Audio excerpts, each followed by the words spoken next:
Welcome back to the channel. Another episode, Big South Ranching here. I'm Weston Mitchell. If y'all are new to the channel, this is about ranching, starting a business here in South Mississippi. We appreciate it. If you're into the ranching lifestyle, consider subscribing. Hit the bell so you get notified when we have updates. Today's content's going to be about H-braces. We're going to do one or two videos on fencing because I got probably 30 days or more of fencing. Ranching's not always horseback. I mean, it's actually a lot of fencing, bush hogging, building corrals, other things. But anyway, you know what this episode's about. Let's get to the content.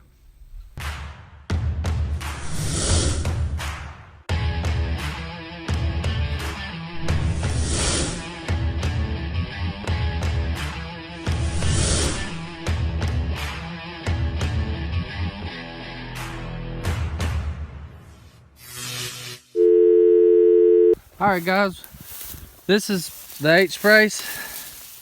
The company, the Powerline company right here is the one that built this. It's not the way I would do it, but it goes yonder ways over there, and they got another one. I gotta fix that one. But long story short, they have put these posts in the ground. They dug a hole at the bottom, put a post in it, dug a hole, put a post in it. Well, they used a chainsaw to notch this out. I personally wouldn't do it because it takes away half the strength of your post. Anyway, they're Powerline linemen people, not cattlemen, so I can't blame them. But I got to get this old barbed wire and stuff off right here, and I'm going to start from scratch.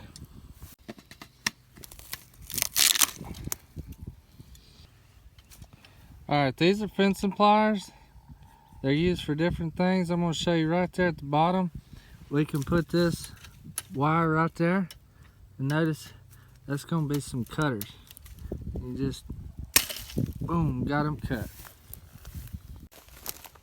Okay, I got everything cleaned up on this H-brace. I got all the wire cleaned off of it on both sides right there. Now, if you'll notice behind me right there, this is a stretch of wire. It's going to go to that corner post down there, and it's going to come all the way to this post right there. Now, this post is the end point. Now, when I put all the force of that barbed wire from that end, and I got H-brace down there, I'll show you a couple examples. Like this one right here. It's got a diagonal H-brace that's jobbed. One end's jobbed in the ground. The one's holding the end up to kind of help hold that top end of the post from leaning over. And this is the same concept. And then here's another post or picture right here where the perpendicular post is more in the center around belt level where your waist is. And here's another picture as well of another one. Now this picture here, the guy had built two different cross diagonal braid wires there. You notice it makes an X. I'm not doing that in this case, and in this, because that one there is in the center of a run. It's say you got 100 yards of fence out there. That H-brace that you just looked at is at 50 yards. It's in the middle, so he wants stability from both ends. This particular one that we're working on here, it's the end point, and all the pressure is going to be pulling back this direction toward that other corner post. So, whenever we step back and look about it, the top end is, whenever you hook your barbed wire up there, that top strand, it's going to pull in this direction toward the, because you're tightening the barbed wire and it's pulling it. So in theory, it's going to push this post that direction as well. Well, the whole purpose of H-brace is to counteract it, do the opposite, pull the opposite.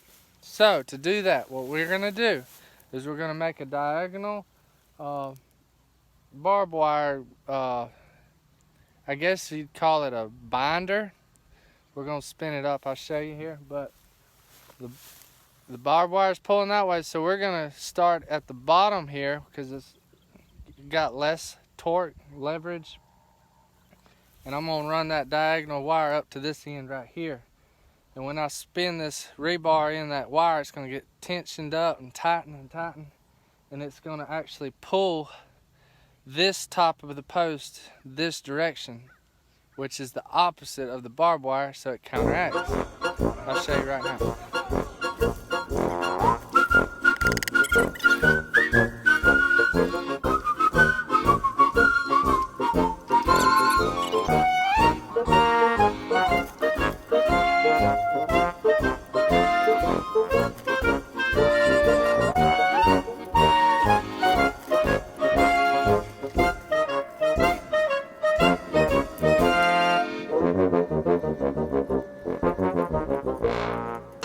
Guys, if y'all are finding this information useful, hit that thumbs up for me. If you have any comments, questions, shoot me a comment down below and we'll appreciate it.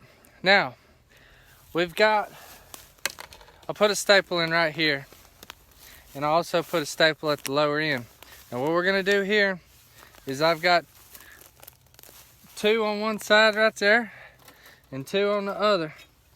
And I'm going to stick this piece of rebar in here.